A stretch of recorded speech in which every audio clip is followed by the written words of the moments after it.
ये रामलला की झलक, ये वो विग्रह जो अब पूरी तरीके से जीवंत हो चुका है। प्राण प्रतिष्ठा के बाद माना जाता है वो शक्ति विराजमान हो जाती है और उनके सामने खड़े हैं भारत के प्रधानमंत्री नरेंद्र मोदी। और इसी के साथ ही उनका वो 11 दिन का कठिन एकादश व्रत भी आज पूर्ण हुआ, वो संकल्प भी पूर्ण हुआ। एक वो तस्वीर थी जब रामलला टेंट में थे और आज जो देश के प्रधानमंत्री हैं नरेंद्र मोदी, उस वक्त वो प्रचारक हुआ करते थे, वहां पहुंचे थे। दूसरी तरफ खड़े हैं मुरली मनोहर जोशी और वही उसी दिन संकल्प लिया था कि अगली बार अयोध्या आऊंगा जब राम मंदिर बनेगा, और आज वो संकल्प पूर्ण हुआ है। गर्भगृह से लाइव तस्वीर आप देख रहे हैं, भव्य दर्शन रामलला के, वो विग्रह जो प्रतिमा बहुत दिनों से चर्चा में थी, आज पूर्ण साजो श्रृंगार के साथ पूरी दुनिया के सामने है। और उस वक्त वहां पर शहनाई बजाई जा रही है और उस शहनाई में जो धूम चल रही है उसके बोल हैं, पायो जी मैंने राम रतन धन पायो। जो लोग टीवी स्क्रीन पर देख रहे हैं प्राण प्रतिष्ठा, जो लोग वहां उपस्थित हैं, देखिए किस तरह हाथ जोड़कर खड़े हैं सभी। जब बात मर्यादा पुरुषोत्तम श्री राम की होती है, जब बात सर्वशक्तिमान और ईश्वर की होती है, तो उनके सामने सभी नतमस्तक होते हैं, भक्ति भाव और श्रद्धा भाव में अपना सर झुकाते हैं, शीश नवाते हैं। प्रधानमंत्री मोदी अब से थोड़ी देर पहले आपने तस्वीर देखी होगी जब हाथों में छत्र लेकर वो आए थे, गर्भगृह में पूजा संपन्न हुई, अनुष्ठान पूरा हुआ, प्राण प्रतिष्ठित हो गए और अब आप ये लाइव तस्वीर वहां से देख रहे हैं। और जितने लोग टीवी स्क्रीन पर बैठकर ये प्राण प्रतिष्ठा देख रहे हैं, उनके लिए भी खुद प्रधानमंत्री मोदी अपील कर चुके हैं कि आप भी घर में ऐसा कर सकते हैं। जिस वक्त ये प्राण प्रतिष्ठा चल रही है उस वक्त आप अपने घर में श्री राम नाम जप सकते हैं, और इतना ही नहीं, आप भी भोग लगा सकते हैं। प्राण प्रतिष्ठा के बाद भगवान को भोग लगाया जाता है और श्री राम की जब बात आती है तो कहा जाता है कि उनका जो प्रिय प्रसाद है या जो मिष्ठान उन्हें पसंद है वो मिष्ठान है जो दूध से बने होते हैं। रबड़ी का भोग लगाया जाता है। अपने अस्थायी मंदिर में जब रामलला विराजमान थे तो रोजाना रबड़ी का भोग उन्हें लगाया जाता रहा, और आज स्थायी मंदिर में है तो आज भी उन्हें भोग लगाया जाएगा। और यही काम आप लोग अपने घर में भी कर सकते हैं।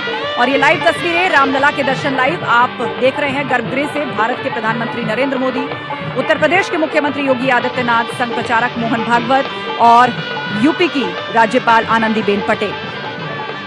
प्राण प्रतिष्ठा पूर्ण हुई, हो गया श्री राम का निवास अब इस विग्रह में, जो हमेशा हमेशा के लिए अपने स्थायी मंदिर में विराजमान हो चुका है, जीवंत हो चुका है, और जिसकी एक झलक पाने के लिए देश ही नहीं पूरी दुनिया से लोग उत्सुक और आतुर बैठे हैं। दो तस्वीरें आपके सामने, एक तरफ रामलला विराजमान जीवंत प्रतिमा, वो नवीन विग्रह जिसकी चर्चा की जा रही थी, वो पूर्ण साजो श्रृंगार के साथ आपके सामने है। चेहरे पे है एक बाल मुस्कान, एक 5 साल के बच्चे की जो मुस्कान होती है उसके भीतर जो एक मर्यादा होती है, एक संवेदना होती है और एक तरह का भोलापन होता है। उस मुस्कान के साथ, उस निश्चल भाव के साथ प्रभु श्री राम, जिन्होंने अपने पूरे जीवन में कभी संयम नहीं खोया, कभी मर्यादा नहीं खोई, लोगों को सही रास्ता दिखाया, वो संस्कार दिखाया, वो जीवन जिया जिससे आज भी लोग प्रेरणा लेते हैं और उदाहरण के तौर पर उनके साथ जुड़ते हैं। वही रामलला, वही प्रभु श्री राम अब प्रकट हो चुके हैं। सूर्यवंशी राजकुमार, अयोध्या के सम्राट प्रभु श्री राम, और उनकी ये नवीनतम विग्रह प्राण प्रतिष्ठित इस वक्त आपके सामने है। इतना भव्य श्रृंगार आप देखिए किया गया है। दूर दराज देश विदेशों से भक्तों ने श्रद्धा भाव से उनके लिए श्रृंगार, अस्त्र शस्त्र, पूजन भाव से भिजवाए हैं, जिनसे उनका ये भव्य श्रृंगार किया गया है। और इस वक्त प्रधानमंत्री मोदी चरण पूजन कर रहे हैं, रामलला के प्रथम दर्शन आप स्क्रीन पर कर रहे हैं, और भारत के प्रधानमंत्री नरेंद्र मोदी, प्राण प्रतिष्ठा का जो अनुष्ठान था वो संपूर्ण हुआ, आंखों की पट्टी खुली और उसके बाद प्रधानमंत्री मोदी, जिनके लिए कहा जा रहा था कि वो अपने हाथों से आंखों में काजल लगाएंगे, एक आईना दिखाएंगे और उसके बाद रामलला को भोग लगाया जाएगा, उनको अर्पित किए जाएंगी वो चीजें जो कि बाल स्वरूप में मौजूद ईश्वर की प्रिय हैं। दूर दराज से लोगों ने भेजी हैं और अपने साथ खुद प्रधानमंत्री मोदी एक चांदी का छत्र लेकर आए थे, जिन्हें आपने तस्वीरों में भी देखा होगा। अब यही सब कुछ विग्रह के समीप आपको दिखाई दे रहा है। और हमारे साथ संत समाज से भी बहुत से लोग जुड़े हुए हैं। आपसे जानना चाहेंगे कि अब प्राण प्रतिष्ठित हो गया है, अब यहाँ पर किस तरह के संस्कार जो हैं वो किए जा रहे हैं, कौन से रीति रिवाज इस वक्त यहाँ पर चल रहे हैं। ये विग्रह जीवंत है, प्रथम दर्शन है रामलला के। जी जय श्री राम। अब प्रभु श्री राम जी का प्राण प्रतिष्ठा बाल स्वरूप में मंदिर में हो गया है जी। और इसके बाद अब भगवान को धूप दीप नैवेद्य और अनेक प्रकार के पकवान भोग लगा करके भगवान को भोग लगाया जाएगा। तो क्या 56 भोग भी लगेगा? 56 भोग लगेगा और दिव्य उनका पूजन अर्चना होगा और सभी राम भक्त प्रभु श्री राम जी का दर्शन करेंगे। जिस प्रकार से ऐसे भाव से विनती करेंगे, प्रार्थना करेंगे, जिस प्रकार से प्रभु श्री राम की प्रार्थना करने मात्र से आपदाम अपहर्तारम दातारम सर्वसंपदाम लोकाभिरामम श्री रामम भूयो भूयो नमाम्यहम्, जिनके दर्शन मात्र से मंगलाचरण करने से तीनों प्रकार के आपदा समाप्त हो जाती हैं। इस प्रकार से सभी राम प्रेमी जितने राम भक्त हैं सब लोग पूजन अर्चना करेंगे और अपने जीवन का मंगल कामना का प्रार्थना करेंगे। जी बिल्कुल। और कल का दिन जब से आम लोग भी इस विग्रह का दर्शन कर पाएंगे और फिलहाल गर्भगृह से ये लाइव तस्वीरें सामने, प्राण प्रतिष्ठित होने के बाद संपूर्ण श्रृंगार दर्शन सबके सामने है और अब धूप दीप नैवेद्य पंचमेवा फलों का भोग लगाया जा रहा है। और ये देखिए पुष्प वर्षा, अयोध्या के आसमान में पुष्प वर्षा राम की पैड़ी पर हमारी मौजूदगी है और आर्मी के हेलीकॉप्टर्स यहाँ पर गुलाब की पंखुड़ियां बरसा रहे हैं और ऐसी ही पुष्प वर्षा नव्य और भव्य राम मंदिर के भी ऊपर होगी। बेहद खूबसूरत नजारा इस वक्त अयोध्या के आसमान में आप देख रहे हैं। राम की पैड़ी वो जगह जहाँ सरयू का किनारा है, जहाँ राम की पैड़ी पर सरयू की नहर बहती है, यहीं पर हम सब लोगों की मौजूदगी है और यहीं से ही हम अपनी अखंड और भव्य कवरेज कर रहे हैं। पुष्प वर्षा की गई है इस वक्त राम की पैड़ी पर और इस वक्त फूलों की बारिश आसमान से सबके ऊपर हो रही है और ऐसी ही पुष्प वर्षा नव्य और भव्य मंदिर पर भी आर्मी के हेलीकॉप्टर्स करेंगे प्राण प्रतिष्ठा के बाद। बहुत ही खूबसूरत नजारा इस वक्त राम की पैड़ी पर। 2 हेलीकॉप्टर्स ने यहाँ पर गुलाब की पंखुड़ियों की बारिश की है। रामलला आ गए हैं।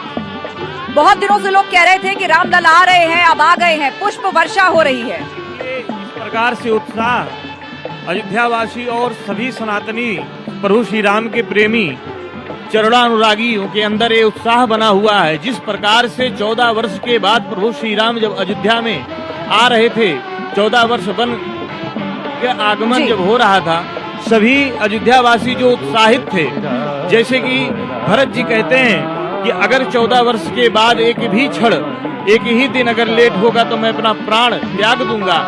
आज वही उत्साह, वही उमंग पूरे अयोध्या लोगों के अंदर हमें नजर आ रही है। और जब श्री राम रावण का वध करने के बाद अयोध्या लौटे थे तो वहां पर दीपावली मनाई गई थी और ऐसी ही भव्य तैयारी अयोध्या में चल रही है। राम ज्योति जलाई जाएगी आज शाम को और उसके लिए बड़ी तैयारी अयोध्या में की गई है। घर घर लोग दीप जलाएंगे, व्यापारी दीप जलाएंगे और इतना ही नहीं, राम की पैड़ी और सरयू घाट पर भी लाखों दीपक आज जगमग होंगे।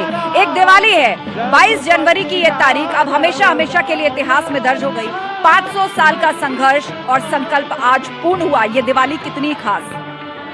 ये जो आज का दीपोत्सव है यह अमृत है और तारीखें बदल सकती हैं और तिथियां बदल सकती हैं, लेकिन आज की तारीख, आज की तिथि कभी बदलेगी नहीं। और भगवान आ गए हैं तो एक मंत्र के साथ भगवान को प्रणाम करना चाहूंगा। नमो सनंताय सहस्त्रमूर्तये सहस्त्रपादाशिशिरोर्वाहवे सहस्रनामने पुरुषाय शाश्वते सहस्रकोटे युगधारिणे नमः। मर्यादा पुरुषोत्तम भगवान श्री राम जन जन में समाये हैं। बिल्कुल। और उनका खास श्रृंगार अगर हम देखें, आपको टीवी पर दिख रहा होगा, शुरुआत तिलक से ही कर लेते हैं। विष्णु जी के अवतार प्रभु श्री राम, इसको कैसे समझाएंगे आप समझिए बात को।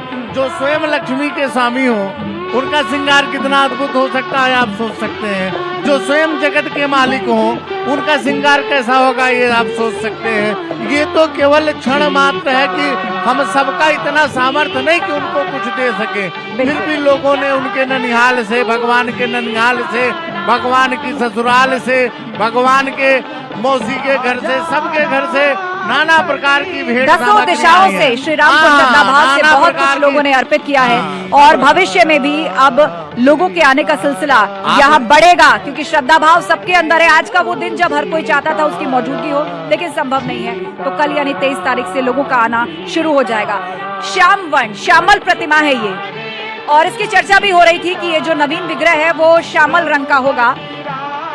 श्री राम के स्वरूप की जब कल्पना की जाती है और जब इस विग्रह को देखा जाता है, इसको कैसे आप समझाएंगे?